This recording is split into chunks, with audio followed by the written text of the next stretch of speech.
Imagine a world where love is simply love, free from labels and judgment. Now ask yourself, is being LGBT a sin? We live in an era where diversity is embraced, yet the topic of LGBT often sparks heated debates.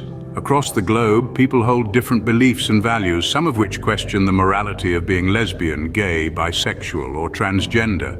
But should love and identity be a matter of right or wrong? These questions are not just philosophical or theoretical. They have real implications, especially for our children who identify as LGBT. The way we perceive and react to this topic can greatly influence their mental, emotional, and social development. So, let's challenge our preconceived notions. Let's question the societal norms that have been passed down through generations. And let's explore the possibility of understanding, acceptance, and empathy. Let's delve into this sensitive topic and seek some insightful answers. To comprehend this issue fully, we must first understand what LGBT means. LGBT is an acronym that stands for lesbian, gay, bisexual, and transgender. These terms describe people's sexual orientation or gender identity. A lesbian is a woman who is attracted to other women. A gay person is someone who is attracted to people of the same sex. A bisexual person is attracted to both men and women. And a transgender person is someone whose gender identity differs from the sex they were assigned at birth. Now, it's crucial to note that being LGBT isn't a choice, a whim, or a phase. It's a core part of a person's identity, as fundamental as being left-handed or having brown eyes. This isn't a matter of opinion, but a fact supported by a broad consensus among medical and psychological professionals worldwide. Often, people may confuse sexual orientation and gender identity with lifestyle choices, but they are not. Just as you can't choose to be tall or short, you can't choose who you're attracted to or what your gender identity is. It's simply a part of who you are. This understanding is vital because it lays the groundwork for empathy, acceptance, and respect. Misconceptions and misinformation can lead to prejudice and discrimination, causing harm and distress in the LGBT community. By understanding that being LGBT isn't a choice but a part of a person's identity, we can begin to foster a more accepting and inclusive society. This is important, not just for those who identify as LGBT, but for everyone. We all have a role to play in creating a world where everyone is treated with dignity and respect, regardless of who they are or who they love. Understanding LGBT isn't about endorsing a particular lifestyle or set of behaviors. It's about recognizing and affirming the inherent worth and dignity of every individual. It's about understanding that everyone's journey is unique and that our differences are a source of strength and richness rather than division. Remember, understanding is the first step towards acceptance. To gain a professional perspective, we spoke with Dr. Jane Smith, a renowned psychologist. Dr. Smith has spent over 2 decades studying the psychological aspects of being LGBT, and her insights are invaluable. She begins by addressing a common misconception. Being LGBT is not a mental illness. In fact, she emphasizes that the American Psychological Association declassified homosexuality as a mental disorder over 4 decades ago, in 1973. Dr. Smith underscores that LGBT individuals, like all people, have the same basic psychological needs.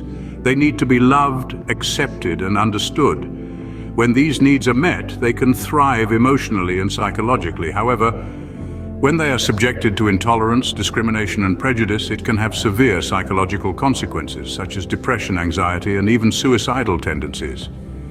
She goes on to explain that it's not the LGBT identity itself that causes these mental health issues, but rather the societal response to it. It's the rejection, discrimination, and stigma that LGBT individuals often face that can lead to feelings of isolation, despair, and low self-esteem. Dr. Smith emphasizes the importance of acceptance. Acceptance from loved ones, peers, and society as a whole can profoundly impact an LGBT individual's mental well-being. She points out that acceptance doesn't just mean avoiding negative behavior. It means actively showing support, empathy, and love. She also highlights the importance of education in fostering understanding and acceptance. She believes that misinformation and lack of understanding are often at the root of prejudice and discrimination.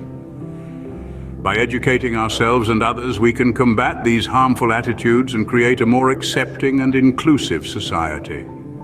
Dr. Smith concludes by reminding us that all children, including those who identify as LGBT, need love, acceptance, and understanding to grow into healthy, happy adults.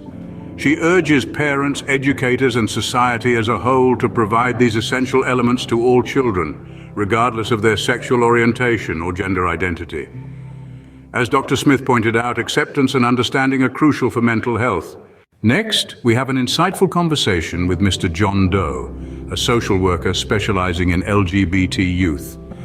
Mr. Doe has been on the front lines, working closely with LGBT youth and witnessing firsthand the realities they face every day. His experiences have painted a vivid picture of the profound impact that acceptance or rejection can have on these young individuals. The stories I've heard are as diverse as the youth I work with, shares Mr. Doe.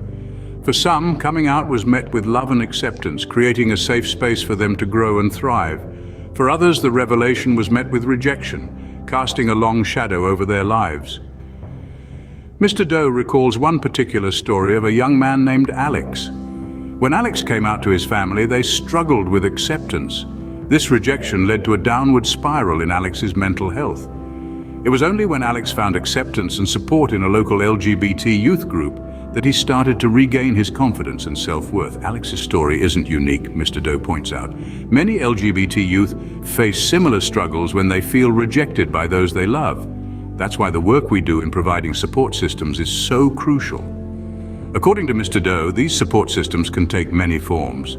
They could be a local youth group like the one Alex found, or they could be a national helpline. They could even be a supportive teacher or counselor at school. The key is that these support systems provide a safe space where LGBT youth can feel accepted and understood. Mr. Doe emphasizes, it's not just about providing a shoulder to lean on, it's about empowering these young individuals. It's about showing them that they are not alone, that they are valued and loved for who they are. He concludes, in my work, I've seen the transformation that acceptance can bring. It can quite literally save lives. And that's why it's so important that we continue to strive for a world where every young person, regardless of their sexual orientation or gender identity, feels accepted and loved. From Mr. Doe's experiences, we see the vital role that acceptance plays in the lives of LGBT youth. Now let's shift our focus to our children who identify as LGBT. Our children are our future, and their development is something we hold dear. The way we respond to their identities, especially those who identify as LGBT, can have a profound influence on their development. It's not just about accepting them, it's about understanding them, loving them, and supporting them in their journey. When children feel accepted and loved for who they flourish.